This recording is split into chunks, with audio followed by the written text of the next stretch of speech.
बिहार यात्रा का कार्यक्रम है। सभी जिलों में बारी बारी से जाना है। इसी क्रम में पहले 4 चरण की यात्रा समाप्त हो चुकी है। लगभग 1.5 दर्जन से अधिक जिलों की यात्रा हो गई और अभी आपके बीच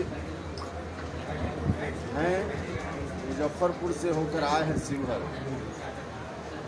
और शिवहर से फिर पटना वापस हो, और इसी तरह से बिहार के सभी जिलों में यात्रा संपन्न हो। इस यात्रा के माध्यम से लोगों से मुलाकात करनी है, आम लोगों से भी और पार्टी के साथियों से भी। आम लोगों के बीच भी हम जा रहे हैं। कई जगह कोरोना के चलते जो पीड़ित परिवार है उनसे भी हमारी मुलाकात हो रही है। कई जगह और भी जो स्थानीय समस्या है उससे भी हम रूबरू हो रहे हैं।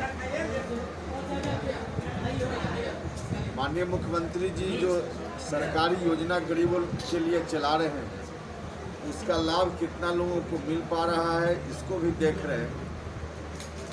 क्या कठिनाई आ रही है उसको भी देख रहे हैं, और पार्टी के साथियों को संगठन के मामला में क्या दिक्कत है नहीं है, या फिर सरकार की योजनाओं को कार्यान्वित कराने में उनकी भूमिका कितनी हो पा रही है नहीं हो पा रही है, इन तमाम चीज़ों को देख रहे हैं।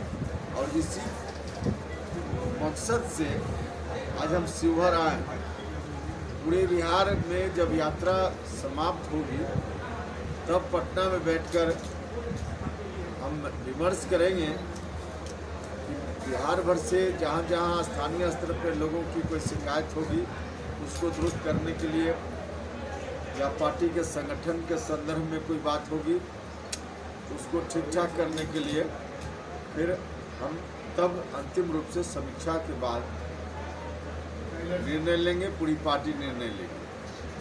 तो मुख्य रूप से यात्रा का यही मकसद है। जातीय जनगणना को लेकर क्या कहना है? जातीय जनगणना को लेकर तो हमारी पार्टी ने बिल्कुल साफ साफ पहले कहा है, और कहा ही नहीं है, एक्शन भी किया है। मुख्यमंत्री जी के नेतृत्व में एक डेलीगेशन यहाँ से गया। मुख्यमंत्री जी ने खुद वहाँ जाकर प्रधानमंत्री जी से बात की है, और हमारी पार्टी चाहती है कि जातीय गणना हो।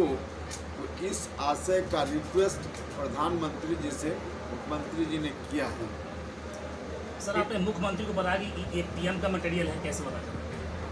बात बहुत पुरानी हो गई, क्योंकि पीएम मटेरियल होने का क्या मतलब? इस देश में बहुत सारे लोग हैं जो प्रधानमंत्री बनने की योग्यता रखते हैं। हमारा इतना बड़ा देश है, संभव है कि शिवहर में भी कोई व्यक्ति हो जिसके अंदर हर योग्यता हो कि प्रधानमंत्री के पद पर बैठने के लिए जो योग्यता होती है, यहाँ भी कोई व्यक्ति हो सकता है। इसी में हमने कहा है कि देश में बहुत सारे लोग होंगे जिसमें हमारे मुख्यमंत्री जी भी हैं, नीतीश कुमार जी भी हैं, उनके अंदर सब सलाहियत है प्रधानमंत्री बनने की जो होती है वो सब है। हमने यही कहा।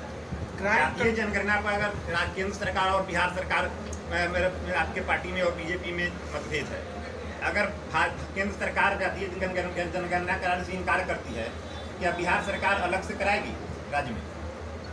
यह कहना कि बीजेपी और हमारी पार्टी में मतभेद है, क्योंकि उसके नेता बराबर बयान।